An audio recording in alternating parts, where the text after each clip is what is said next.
ব্যাস ব্যাস।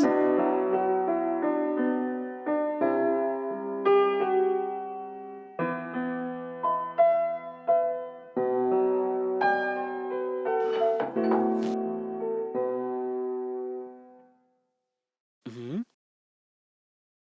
কি হলো? তুমি এখনো রেডি হওনি? আজকে কি অফিস যাবে না নাকি? না গো, সকাল থেকে খুব মাথা ধরেছে, সেজন্য আজ একটু বাড়িতে থাকবো ভাবছি। তাই নাকি? হুম। ঠিক আছে, তাহলে ওষুধ খেয়ে নাও না। না না, দরকার নেই, একটু রেস্ট নিলে ঠিক হয়ে যাবে। আরে ওষুধ না খেলে কি করে ঠিক হবে তুমি? যদি একদিন এক্সট্রা ছুটি করো তাহলে আমাদেরই তো স্যালারি কম আসবে, তাই না? তাহলে ঠিক আছে, দরকার পড়লে পরে ওষুধ খাবো। হুম।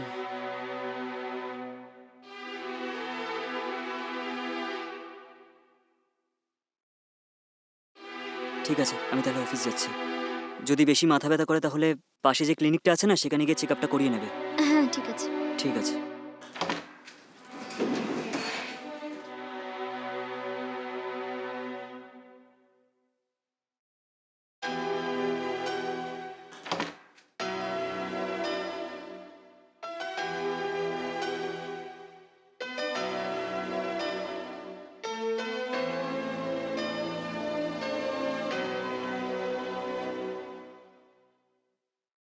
হ্যালো, বল মা। হ্যাঁ মা, কেমন আছো? আমি ভালো আছি রে, তুই কেমন আছিস? হুম। হ্যাঁ মা, আমিও ঠিক আছি। মা, আমার তোমার সাথে একটু কথা ছিল। হ্যাঁ, বল না। আসলে মা, আমি না চাকরিটা ছেড়ে দিয়েছি। এই কথাটা আমি ওনাকে এখনো বলতে পারিনি মা। যদি বলি তাহলে উনি আমার উপর রাগ করবেন, সেটাই ভয় করছে। দেখ মা, তোর এই কাজ ছাড়ার কথাটা আজ নয়তো কাল তোর স্বামী অবশ্যই জানতে পারবে। কতদিন তুই আর তোর স্বামীর কাছে লুকিয়ে রাখতে পারবি? সেই জন্য আমার মনে হয় ওকে বলে দেওয়াই ভালো হবে। আমার মনে হয় না ও খুব একটা রাগ করবে। ঠিক আছে মা। ঠিক আছে মা, রাখছি, সাবধানে থাকিস। হুম।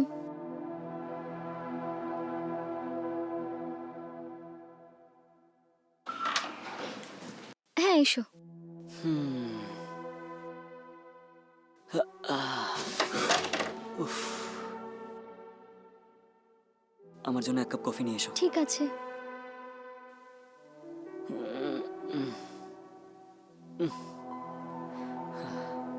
উফ।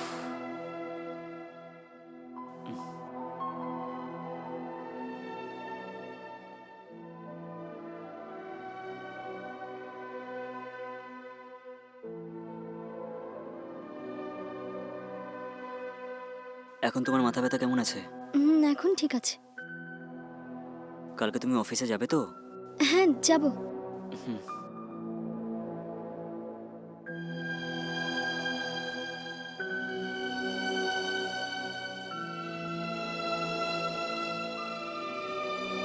আচ্ছা শোনো না, ওঠো না।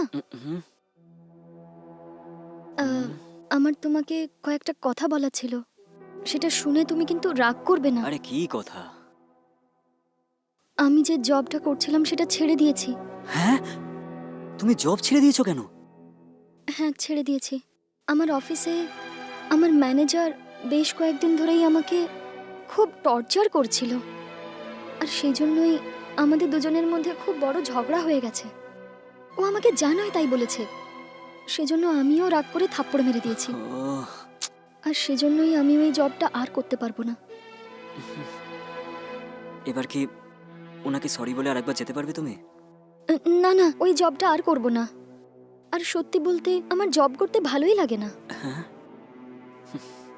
এসব কি বলছো বলো তো তুমি? আচ্ছা একটা কাজ করো, তাড়াতাড়ি অন্য একটা জব খোঁজো আর সেখানে জয়েন করে নাও।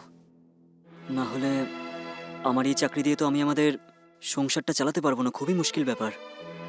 আমাদের বাড়ির ইএমআই দিতে দিতে আমার অর্ধেক স্যালারিই চলে যায়। যদি তুমি জব না খোঁজো তাহলে আমাদের পেটে তো খাবারও জুটবে না। আমার এই স্যালারি থেকে তো শুধু আমাদের বাড়ির ইএমআই আর বাকি বিলগুলোই পূরণ করা যায়। যদি এই টাইমে তুমি কোনো জব না খোঁজো তাহলে সংসার চালানো খুবই সমস্যা হয়ে যাবে। দেখো তুমি আমাকে ভুল বুঝো না, তোমাকে তাড়াতাড়ি কোনো না কোনো জব খুঁজে সেখানে জয়েন হতে হবে।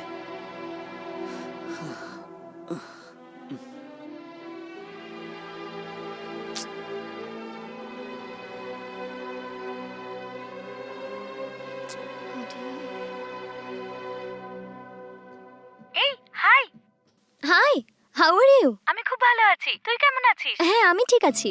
কি হয়েছে, হঠাৎ করে ফোন করলি? কিছু হয়েছে? আমি যে জবটা করছিলাম না, ওটা ছেড়ে দিয়েছি। জব ছেড়ে দিয়েছিস? কেন ছাড়লি? ওফো, সেটা তো একটা লম্বা গল্প। আমি তোকে পরে সব বলবো। আমার যত তাড়াতাড়ি সম্ভব একটা জব চাই। তোমার চেনা জানা কোম্পানিতে আমাকে একবার রেকমেন্ড করতে পারবে? শোন, আমার কোম্পানিতে একটা ভ্যাকেন্সি আছে, তুই চাইলে জয়েন করতে পারিস। তাই নাকি? আমি নিশ্চয়ই যাব। তাহলে ঠিক আছে, আমি আমার কোম্পানির লোকেশন শেয়ার করছি, তুই কালই ইন্টারভিউর জন্য চলে আসিস। তোর ব্যাপারে আমি ম্যানেজারকে বলে রাখবো, কাল 10টার সময় চলে আসিস। ঠিক আছে, থ্যাংক ইউ। আরে এর জন্য থ্যাঙ্কস বলছিস কেন? কাল চলে আসিস, এই জবটা তোর হয়ে যাবে। হুম। ওকে, বাই।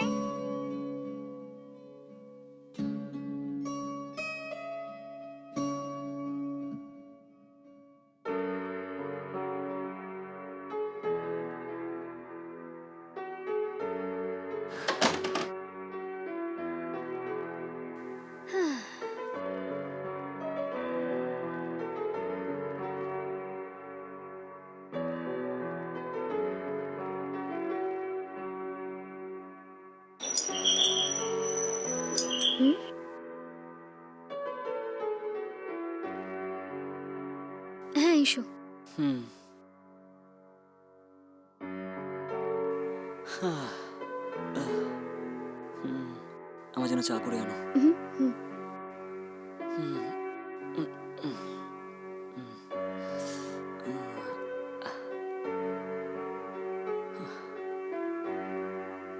এই নাও চা। হুম,